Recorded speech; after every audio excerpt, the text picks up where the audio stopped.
Bonjour, dans ce cours, je propose de vous initier à la prosodie de la langue anglaise à travers la lecture d'albums de jeunesse. Je vous expliquerai ce qui caractérise la prosodie anglaise. L'objectif est que vous soyez capable de lire un extrait d'un album de jeunesse à haute voix en respectant les traits prosodiques de la langue anglaise. Ce cours vous permettra d'améliorer votre production orale, mais également votre compréhension orale. Les deux compétences vont de pair.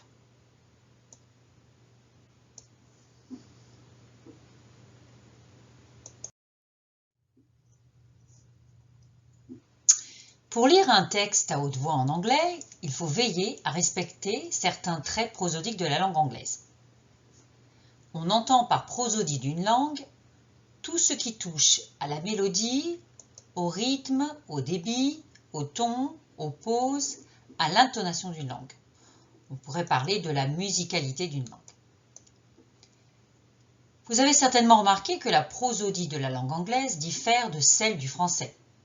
Alors, ce qui va suivre va vous permettre de comprendre pourquoi.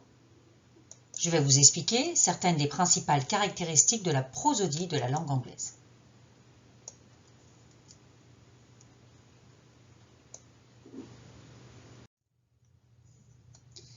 Nous allons voir les principales caractéristiques de la prosodie anglaise. L'accent de mots, the word stress, le battement rythmique, la réduction vocalique, the vowel sound, the schwa, les phénomènes à la frontière des mots, les groupes de souffle, appelés en anglais thought groups, et l'intonation.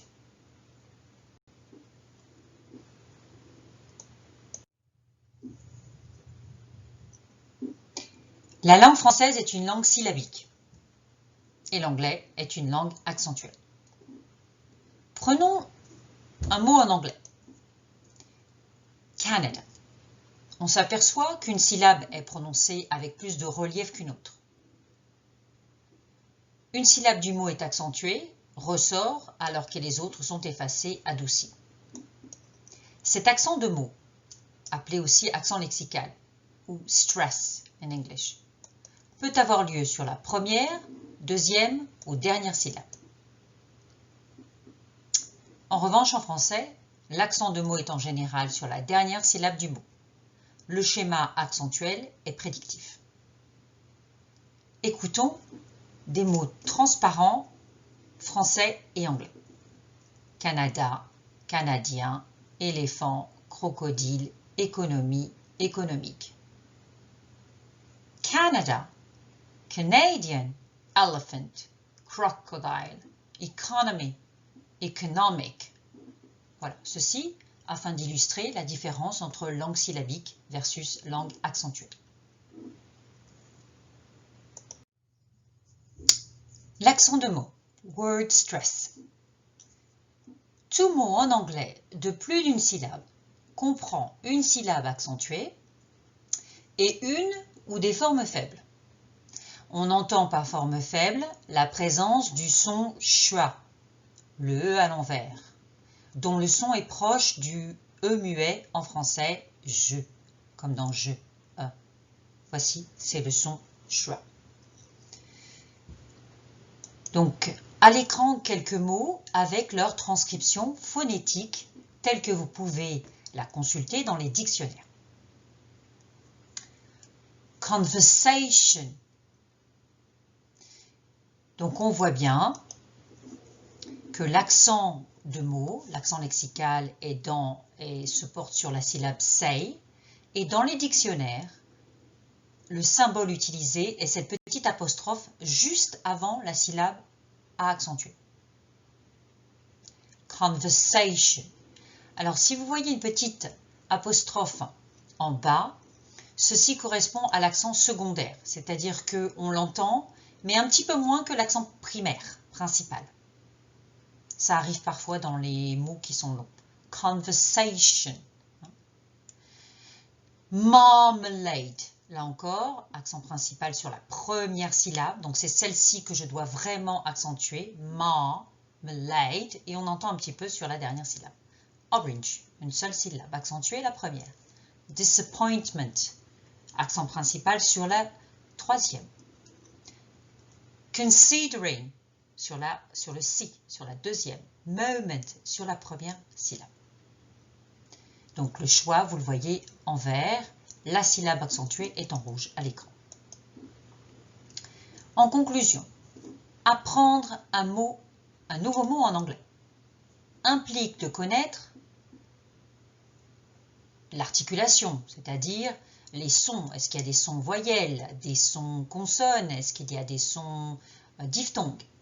Certes, mais cela implique de connaître également l'accent lexical, car ne pas respecter le schéma accentuel entraîne des difficultés de compréhension pour les autres.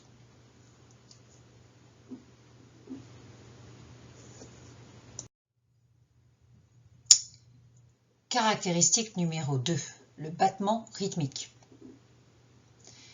Le rythme de la phrase en anglais diffère de celui de la phrase en français. D'abord par le phénomène d'accent de mots dont on vient de parler, l'alternance de syllabes accentuées et non accentuées au sein d'un même mot. Une autre caractéristique prosodique essentielle du rythme de la phrase anglaise s'appelle le battement rythmique. De quoi s'agit-il? En fait, dans une phrase, il y a une alternance de mots qui ressortent plus que les autres, ce qui donne l'impression que les Anglais clip their words, qu'on n'entend pas tous les mots. Cette alternance de mots accentués et non accentués, c'est-à-dire l'alternance de temps fort et de temps faible, contribue au phénomène de battement rythmique. Donc, en anglais, dans une phrase, on retiendra que tous les mots dans une phrase ne sont pas accentués et que le rythme est proche du morse. Tandis qu'en français, tous les mots dans une phrase ont la même valeur, a priori, et le rythme est plutôt régulier et saccadé.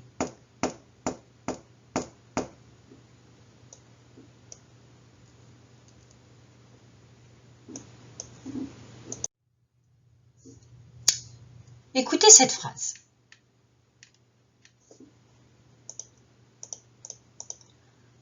Where are you going to, little brown mouse?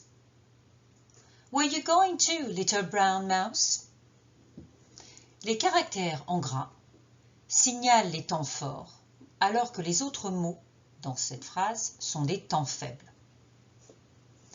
Vous vous rendez compte qu'on ne nie pas de la même façon qu'en français. Alors, comment peut-on rendre cette alternance de temps forts et de temps faibles?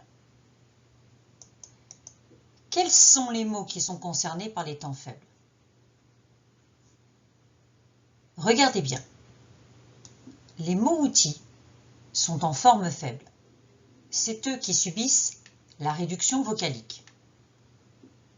C'est grâce à la réduction vocalique, c'est-à-dire la présence du son schwa, le E à l'envers, que l'on va pouvoir rendre les débits plus fluides.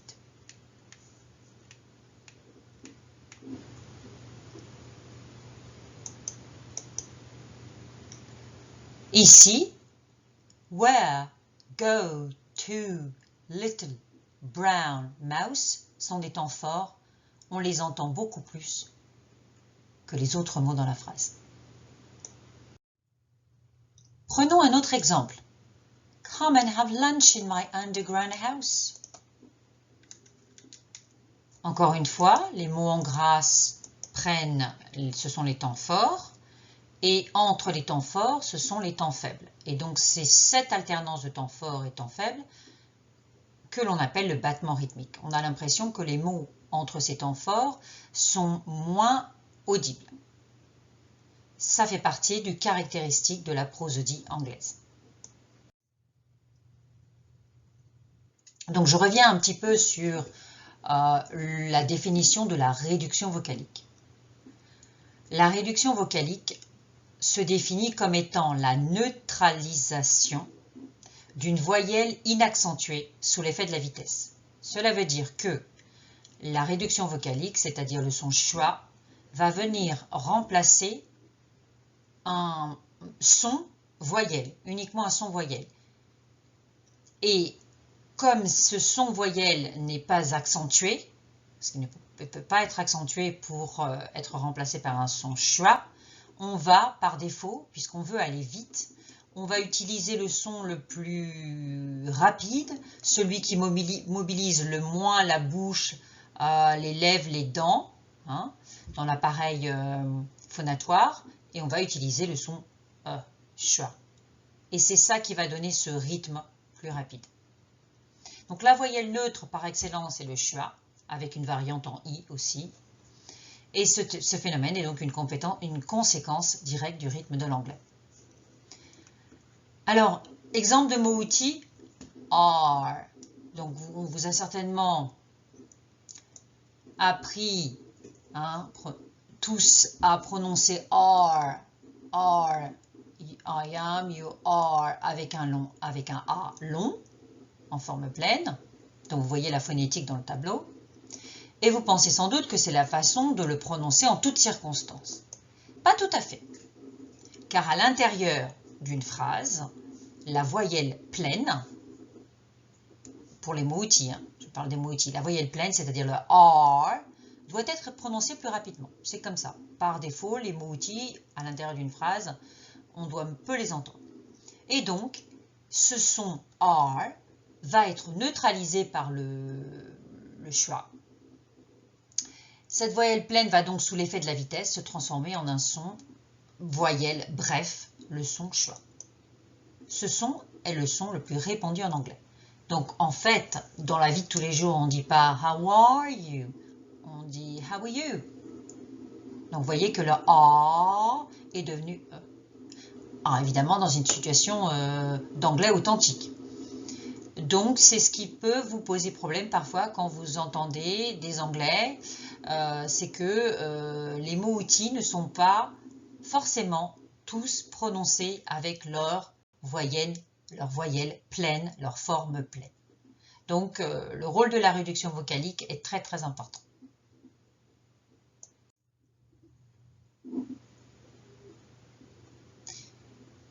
Donc, le rôle de la réduction vocalique dans le battement rythmique. Donc, on l'a vu, j'en ai parlé juste avant, que la réduction vocalique va concerner les mots-outils, ce qu'on appelle en anglais « functional words ». Donc, ça concerne les auxiliaires, are, is, can, was, do, did, les prépositions, of, to, at, etc., les articles, un, the, les conjonctions, or, and, les pronoms. Et donc ces mots-outils, dans une phrase, ils vont être par défaut en forme faible. C'est-à-dire que quand on va les prononcer, on ne devrait pas, si on veut avoir un anglais authentique et si on veut lire rapidement, il ne faudrait pas les prononcer avec leur forme pleine. Voilà.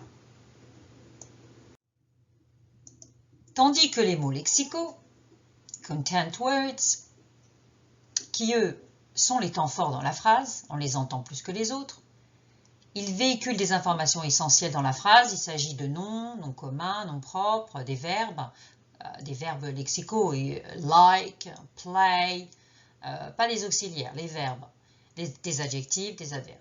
Ceux-là sont toujours accentués dans la phrase, donc ils ressortent dans la phrase, donc eux n'ont pas double casquette, ils n'ont pas une forme pleine et une forme faible, ils ont leur forme, et c'est toujours comme ça qu'on les prononce.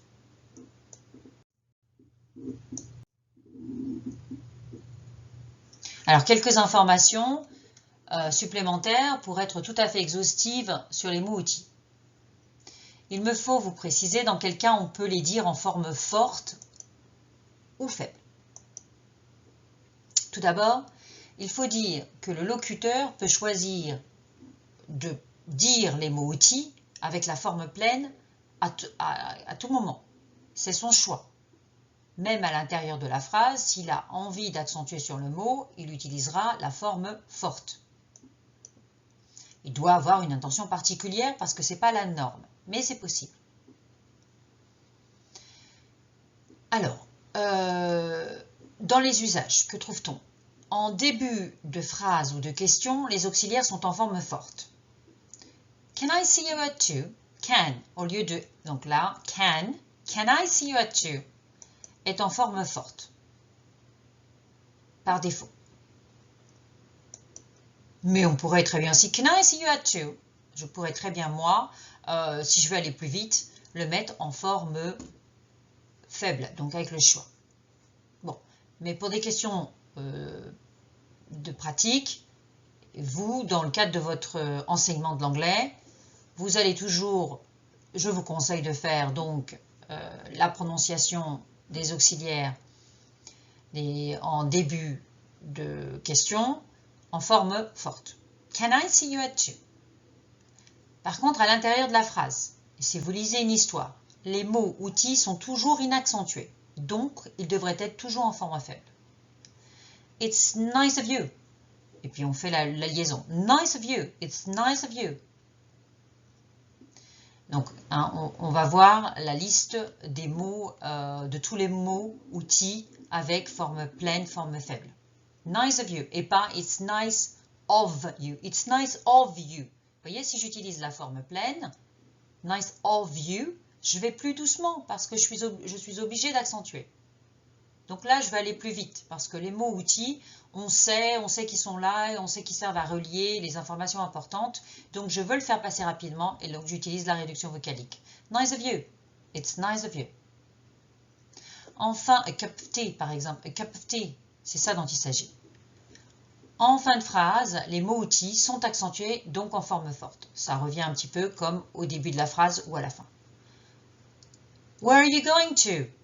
Where are you going to? Vous voyez, j'ai bien utilisé la forme forte.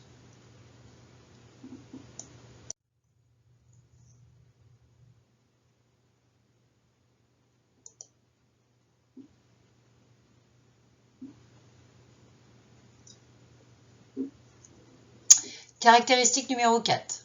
Les phénomènes à la frontière des mots. On appelle ça connected speech en anglais. Donc si on vous dit connected speech, c'est tout ce qui concerne les liaisons entre les mots. Alors, on va parler des contractions. Bien sûr, il faut veiller à bien lire les contractions. I'll, what's, there's. Les liaisons entre son, consonne et son, voyelle. An egg, et pas un egg. Un egg, on a l'impression que c'est qu'un seul mot. A cup of tea, dont je parlais tout à l'heure. Vous voyez bien qu'avec le P, qui est un son consonne, le EV, donc réduction vocalique, le schwa. Cup of tea, on lit I'm scared of you. I'm scared of. Okay, I'm scared of. Donc liaison. D'autres cas un petit peu plus particuliers, on parle aussi d'assimilation, parfois entre les Breaking Bad, quand on le dit rapidement, on a l'impression qu'on dit Breaking Bad, on a l'impression que le N se transforme en M. Donc c'est un phénomène sonore. 10 boxes, on a l'impression que c'est un M, et ça c'est un cas d'assimilation. Quand vous avez deux sons identiques, qui se suivent, keep playing, what time, don't talk, don't talk. Il y en a un qui n'est pas lu. Dans what time, on voit bien que dans what time, je ne vais pas faire what time, d'accord? Donc il y en a un, on garde un seul des sons jumeaux. Voilà pour les phénomènes à la frontière des mots. Et caractéristique numéro 5. Quand on lit, on ne doit pas s'arrêter n'importe où. Et on ne doit pas lire mot à mot. Ce trait prosodique ne représente pas une grande difficulté pour un locuteur d'une langue étrangère, car cela se fait assez naturellement. Notons que le locuteur a une certaine liberté dans les pauses qu'il réalise dans sa lecture, à partir du moment où cela n'interfère pas sur le sens de l'histoire. Dans un livre de jeunesse, à l'écrit, la ponctuation est une aide précieuse pour respecter les groupes de souffle, de sens. Un groupe de souffle, de sens. Ça entraîne le souffle. Alors, prenons cet extrait. On went the mouse through the deep dark wood. An owl saw the mouse, and the mouse looked good. Donc là, on imagine bien les virgules. Attention, si vous faites une pause après on, cela affecte le sens de la narration. Donc cette phrase, il faudra la lire. On went the mouse through the deep dark wood. An owl saw the mouse and the mouse looked good. Voilà. Donc ça, c'est veiller à bien respecter les groupes de souffle. Voilà, il rythme la phrase. Et il donne le sens aussi à la phrase. Caractéristique numéro 6, l'intonation.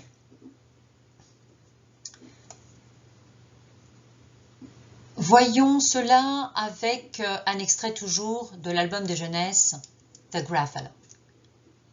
Where are you going to, little brown mouse? A Gruffalo. What's a Gruffalo? A Gruffalo. Why, didn't you know? Silly old owl. Doesn't he know? There's no such thing as a Gruffalo.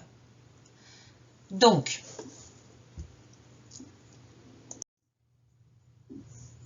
il y a une intonation, l'intonation est descendante.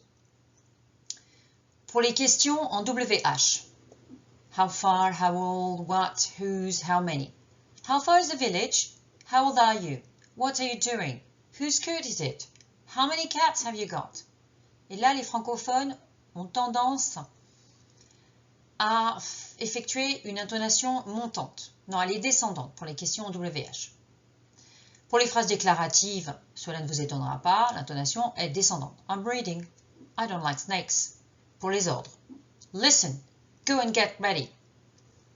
Pour une question avec un tag qui ne demande qu'une confirmation. Alors, que sont les tags? C'est isn't it. Isn't it, c'est un tag, c'est-à-dire c'est une demande de confirmation d'une proposition. Nice day. Alors ici, nice day, isn't it?